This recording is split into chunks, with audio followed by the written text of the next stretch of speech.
கொத்தவரங்காயில அவ்வளவு சத்துக்கள் இருக்குங்க. ஆனா டேஸ்ட் பிடிக்காம நிறைய பேர் இதை யூஸ் பண்றதே இல்ல. நான் சொல்ற மாதிரி செஞ்சீங்கன்னா எல்லாருக்கும் பிடிக்கும், கண்டிப்பா விரும்பி சாப்பிடுவாங்க. 1/2 கிலோ கொத்தவரங்காய் நல்லா கழுவிட்டு சின்ன சின்னதா கட் பண்ணி எடுத்து வச்சிருக்கேன். கருவேப்பிலை முழுசா சேர்த்துனா அப்படியே வெளியில எடுத்து போட்டுருவாங்க, அதனால கட் பண்ணி வச்சிருக்கேன். சின்ன வெங்காயமும் கட் பண்ணி வச்சிருக்கேன், நீங்க பெரிய வெங்காயம் கூட எடுத்துக்கலாம். இப்போ ஒரு துண்டு தேங்காய், 2 பச்சை மிளகாய் கூட எடுத்து வச்சிருக்கேங்க. கூட 1 ஸ்பூன் சீரகமும் சேர்த்து கொஞ்சம் தண்ணி ஊத்தி மிக்சியில கொரப்பா அடிச்சு எடுத்துக்கலாம், நைஸா அரைக்க வேண்டாம். கடாயில 3 ஸ்பூன் தேங்காய் எண்ணெய் ஊத்திட்டு கடுகு தாளிச்சிட்டு தாராளமா கொஞ்சம் பெருங்காயத்தூள் சேர்த்துக்கலாம். இது கூட நம்ம வெட்டி வச்சிருக்க சின்ன வெங்காயமும் கருவேப்பிலையும் சேர்த்துட்டு சிம்ல வச்சு நல்லா வதக்கிக்கலாம். வெங்காயம் வதங்கினதுக்கு அப்புறமா நான் இந்த வெட்டி வச்சிருக்க காயை சேர்க்கிறேங்க. ஒரு சிலருக்கு இந்த காய் சாப்பிடறதுனால வாய்வு தொல்லை இருக்குங்க.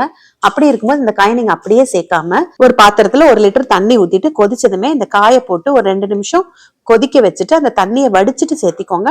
அந்த வாய்வு தொல்லை இருக்காது. இந்த காய்க்கு கொஞ்சம் மஞ்சத்தூள், 1/2 ஸ்பூன் அளவுக்கு கல்லுப்பு, நம்ம அரைச்சு வச்சிருக்க தேங்காய் விழுத சேர்த்து ஒரு 1/2 டம்ளர் மட்டும் தண்ணி ஊத்தி நல்லா கலந்துட்டு சிம் பண்ணிட்டு மூடி வச்சிருங்க. ஒரு 10 நிமிஷம் வேகணுங்க. நீங்க நடுவுல மட்டும் ஒரு தடவை ஓபன் பண்ணி நல்லா மிக்ஸ் பண்ணிட்டு திருப்பி மூடி வச்சிருங்க. காய் வெந்ததுக்கு அப்புறமும் இன்னும் ஈரப்பதம் இருந்தது அப்படின்னா ஓபன்லயே வச்சுட்டு சிம்ல வச்சுட்டு ஒரு 2 நிமிஷம் விட்டீங்க அப்படின்னா சூப்பரா ரெடி ஆயிரும். கண்டிப்பா இந்த காயை நீங்க ட்ரை பண்ணி சாப்பிட்டு பார்த்துட்டு அப்புறமா எனக்கு நீங்க கமெண்ட் பண்ணுங்க.